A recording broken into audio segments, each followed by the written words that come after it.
सर्वांना आषाढी एकादशीच्या हार्दिक शुभेच्छा. पांडुरंगाच्या नावानं आजचं जेवण खास झटपट उपासाचा डोसा केवळ 5 मिनिटात. आज आषाढी एकादशी. एका बाजूला लाखो वारकरी पंढरपूरच्या वाटेवर विठ्ठल विठ्ठल करताय आणि इथे मी किचनमध्ये डोसा म्हणते.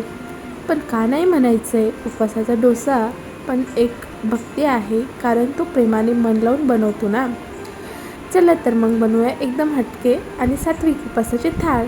जेवढं मनाला शांत करेल तेवढंच पोटालाही समाधान देईल. सुरुवात करूया आपल्या हिरो उपासाचा डोसा. इथे मी घेतला आहे अर्धा कप साबुदाणा. याला भिजवायला वेळ नव्हता म्हणून डायरेक्ट ड्राय रोस्ट करून घेतला. एकदम काम कमी, कुरकुरीत जास्त स्टाईल. आता हा साबुदाणा घ्यायचा, मिक्सरमध्ये टाकायचा. आता 1 कप बगर म्हणजे शामा तांदूळ घ्या. भिजवायचं नाही, सगळं डायरेक्ट मिक्सरमध्ये. त्यात अर्धा कप दही घाला, थोडंसं पाणी, आणि जर घरी मिरचीची फारच काही भावना असेल तर थोडं घाला. हे पीठ छान असं मिक्सरला फिरवून घ्या आणि थोडा वेळ झाकून ठेवा आणि स्वतःला एक टाळी द्या आणि बोला, उपवासात तुम्ही डोसा बनवताय ही गोष्टच भारी आहे. थोडंसं मीठ टाकले, त्यानंतर छान असं फेटाळून घेतलं. आता तवा गरम करायला ठेवा. त्यानंतर तवा गरम झाला की थोडंसं तूप टाका. मग हे पीठ एका पळीने टाका आणि हळूवार पसरवा. बघा, हा डोसा अगदी चपला घासल्यासारखा पसरतोय. कुरकुरीतपणा बघा याचा. डोशाच्या बाजू जरा ब्राऊन झाल्या की फ्लिप करा. तुमचं पोट एक वेळ ठेव खाली म्हणेल, पण मन म्हणेल थोडं अजून दे ग. आता डोशाच्या कडेने थोडं तूप सोडा आणि मध्यम आचेवर दोन्ही बाजू खमंग भाजून घ्या.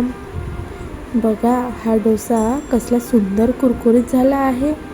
बाहेरून कुरकुरीत, आतून सौम्य, भक्तिभावासारखं संतुलन.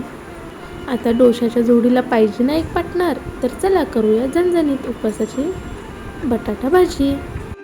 कढईत टाकले थोडंसं शुद्ध तूप किंवा तेल, म्हणजे उपवासातला सात्विक टच कायम. ते गरम झाले की त्यात टाका चिरलेल्या हिरव्या मिरच्या. सगळं खरपूस झालं की टाका हाताने फोडलेले उकडलेले बटाटे. साबणासारखे कापू नका हो, हाताने फोडले की त्याला घरगुती चव येते. आता यावर थोडंसं मीठ आणि थोडंसं शेंगदाण्याचा कूट. हवा असल्यास थोडासा लिंबाचा रस टाका, कारण यामुळे जरा स्वभावात टवटवीतपणा येतो. सगळं नीट परतून घ्या. 2 मिनिटे झाकून ठेवा, म्हणजे सगळं फ्लेवर्स एकमेकांमध्ये मिसळून जातात. जणू वारकरी आपापल्या ओव्या म्हणत एकसंध होतात तसं. प्लेट अजून इनकम्प्लीट वाटते का? मग घ्या हो शेंगदाणा हिरव्या मिरचीची चटणी, जिचा पहिला घास घेतल्यावर वाह असं आवाज आपोआप निघेल. थोडेसे भाजलेले शेंगदाणे, 5 ते 6 हिरव्या मिरच्या. हवं असल्यास तुम्ही उकडलेला बटाटाही घालू शकता. थोडंसं मीठ टाकून मिक्सरमधून सगळं फिरवा आणि तयार. हा बघा कुरकुरीत डोसा, गरमागरम भाजी आणि झणझणीत चटणी. साधं पण सुंदर उपवासातलं परिपूर्ण ताट. ही प्लेट म्हणजे उपवासाची थाळी नाही, तर प्रेम, भक्ती आणि घरगुती चव याचा संगम आहे. आपल्या सर्वांना आषाढी एकादशीच्या हार्दिक शुभेच्छा. विठ्ठल विठ्ठल, जय हरी विठ्ठल.